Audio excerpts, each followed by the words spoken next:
Okay, so I saw this post on Substack that I want to share with you. It says, you can become 10 times more creative and productive if you replace feed scrolling time with staring at walls. This is not a joke. I have 100% experienced this as truth. I actually just published a Substack piece myself about breaking my phone addiction, which I'll link below in case you want to read it. But first, I'm Rachel. I describe myself as a recovering overachiever, and I've started this channel to question the nature of ambition and what role does addiction possibly play in things like work and stress and achievement and our constant drive to do more things? Questions like, why is it so hard to stare at walls and rest and creatively recharge? And that's the question that we're actually going to narrow in on today. I think we all know that rest is good for us, right? I mean, necessary, one could argue. But I've also worked with plenty of clients, usually men, who actually feel that they don't even need rest, that they're good working 70 hours per week and that they're just really motivated and they're driven and they feel energized and pumped and it's all good. And it's pretty classic for an ambitious person to take 3 days to settle into their 7-day vacation. It's pretty classic for me as an ambitious person to once a month, like clockwork, get low-key frustrated that I'm in my luteal phase and suddenly I'm sleepy all the time and I can't do as much as I was doing just 3 days previously. And I think that's because I genuinely do love working, right? There's so much that I want to be doing that to have to slow down and throttle that doesn't feel good, even if it's good for me. And yet every time I can think of that I have surrendered to rest, whether I was forced to, I chose into it, I've come back 10 times better, at least. More productive, more clear, better ideas, better energy. And in the history of my practice as a performance coach, I don't think I've ever seen someone come back from a vacation without feeling better and more switched on and more connected either. In fact, I actually just heard a really good story from a CEO who told me about how he solved one of the greatest problems to ever face his business by completely unplugging for a 4-day vacation. Because he just got to a point where he was kind of he'd given up, right? Like he'd thought through the problem and the solution just wasn't coming. And so he kind of had no choice but to give up for a moment, and he happened to have 4 days off. And during that time, he didn't think about the problem at all. And like the eureka idea came, and that's how the whole thing got solved. So let's talk about that. If rest almost always provides us some kind of benefit, why is it so freaking hard to choose into? And what are some of the unconscious patterns at play that are making it so difficult that we can change? Number one, I want to start with the most obvious, which is what LinkedIn is calling the rise of the infinite workday. I highly doubt I have to explain to you what that means. There are some stats that say that 1 in 5 meetings now occurs outside of typical business hours, and that the average employee is sending or receiving more than 50 messages outside of business hours. So you have no permission to unplug, effectively. And companies can talk lip service. I mean, there might even be official work hours in your contract, but when this is the reality of the environment, that creates a constant threat to your nervous system. And this is something that irks me a little bit sometimes, is that people like to say that our fight or flight response, our nervous system, gets things like email confused with, the tiger that our ancient ancestors would be outrunning. But isn't it? Right? Isn't email where the greatest dangers lurk in a business environment where things are urgent or your boss could need something or, whatever it is? That is the tiger. And so your nervous system, your threat system is right to be detecting threats in the environment at pretty much all times. It is right to be vigilant. It's the same mechanism that happens when a person is struggling with insomnia. They are just in a state of vigilance and they don't feel like it's safe to fully let go into sleep, into rest. And so this is kind of going on all the time if you're in a business environment these days. And this is another thing that irks me, is when people say, well, founders are like elite athletes. They need to really be at peak performance and treat their bodies and their minds with such care in order to be able to do their jobs. And I agree, absolutely. But the difference between a founder and an elite athlete is like hundreds upon hundreds of messages and emails. And an athlete's job is not to answer emails. An athlete's job is to be physical and in their bodies and then rest their muscles and recover, whereas a founder is meant to be answering those messages. There is a cost to resting, and your nervous system is paying the price. And that is actually a really important point, though, is your nervous system. That is the thing in all of this that you can control. Obviously, we can't change the fact that we are now living in a very fast-paced, infinite work era. But your nervous system has the capacity to expand and hold more stress with less reactivity. And so that's why I do a lot of breath work and somatic practices with my clients, because it helps you to build that capacity and it helps you to have a stronger buffer against the onslaught of the environment. Now, this dovetails into point number 2, which is that in a business culture obsessed with measurement and objective outcomes, we cannot measure the return on rest. Right? You can say, I spent a day working on my email funnel and I got this result. At least you got a new email funnel. But you can't say, I spent 3 hours napping and poof.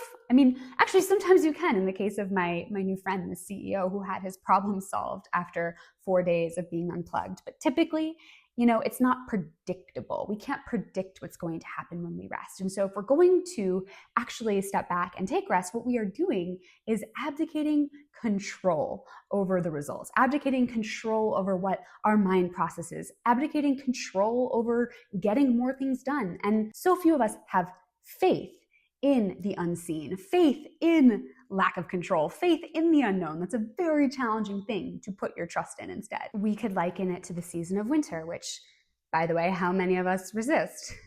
I'll speak for myself. I will do anything to avoid winter, mostly because I don't like the cold, but also because, if I'm really honest, I don't like the lack of energy. I don't resonate very much with the quietude. And I think ambitious people tend to have a lot of energy.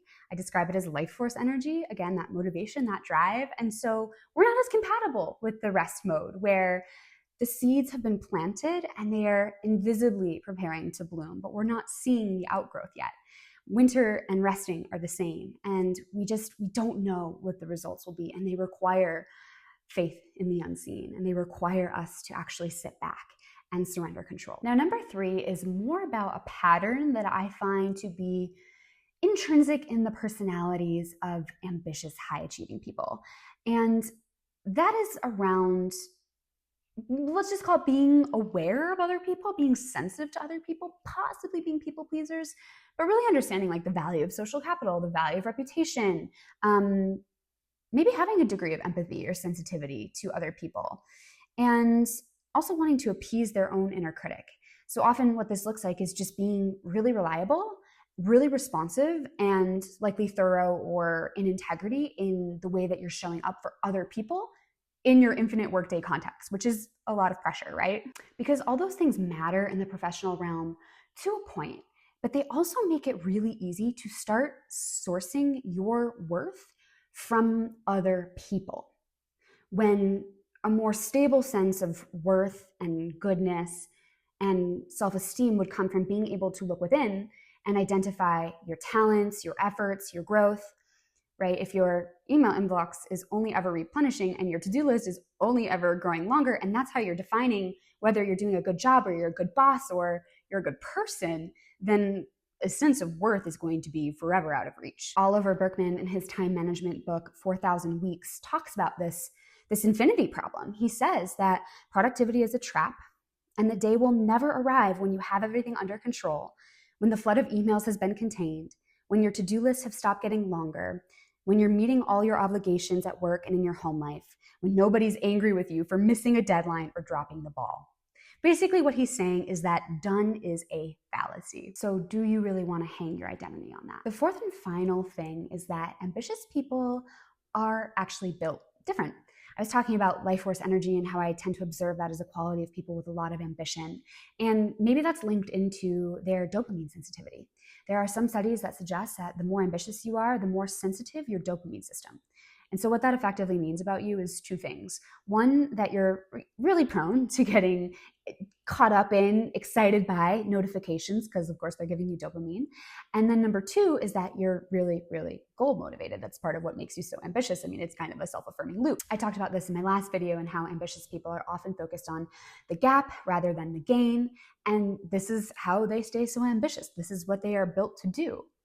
But the watch out here is that there is something called hedonic adaptation. This is where you put yourself on your own infinite loop of striving for achievement, because you get adapted to each new hit of anything it is that you're after, whether that's success, completion, productivity, stress, and you need more and more of it, all of the wins become totally forgettable. And so you're really not happy pausing to rest, integrate, and metabolize what you have learned or earned because you're ready to get another hit.